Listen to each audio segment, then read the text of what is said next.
कोकणात शिमग्याचा उत्साह शिगेला. कुरतडे गावाला ढोल ताशाच्या गजरामध्ये गावकऱ्यांनी नाचवली पालखी.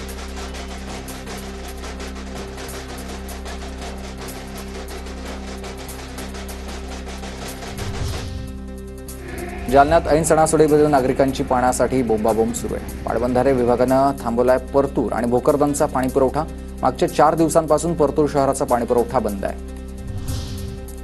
वाशिमच्या धोत्रा गावामधल्या तरुणाची प्रेरणादायी कहाणी. पदवीधर असूनही नोकरी न मिळाल्यानं उभा केलाय मोठा दुग्ध व्यवसाय. महिन्याला 3 लाखांच्या दूध विक्रीतून खर्च वजा मिळतोय 2 लाखांचा नफा.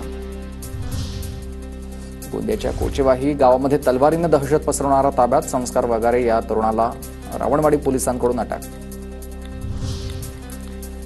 जालन्यात क्रुझर आणि जीप आणि ट्रॅक्टरची समोरासमोर धडक झाली आहे. जोरदार धडकेमुळे ट्रॅक्टरचे 2 तुकडे झालेले आहेत. जालन्याच्या भोकरदन शहराजवळ नांजा एक फाट्याजवळची ही घटना आहे. अपघातानंतर ट्रॅक्टर चालक मात्र फरार झालाय. जालना शहर स्वच्छ आणि सुंदरतेसाठी आता महानगरपालिकेकडून नियमावली जाहीर. पालिका प्रशासनाकडून विविध दंडांची नियमावली जाहीर करण्यात आली आहे. स्वच्छतेबाबत 12 प्रकारचे नियम जाहीर करण्यात आले. नागपुरातल्या उमरेड कराडला जंगलामध्ये वाघांच्या मुक्त संचाराचा व्हिडिओ सध्या कॅमेऱ्यात कैद झालाय. वाघिण आपल्या बछड्यांसह जंगलात फिरताना कॅमेऱ्यात कैद झाली. इंद्रजित मानवींच्या कॅमेऱ्यामध्ये ही दृश्य कैद झालेली आहेत.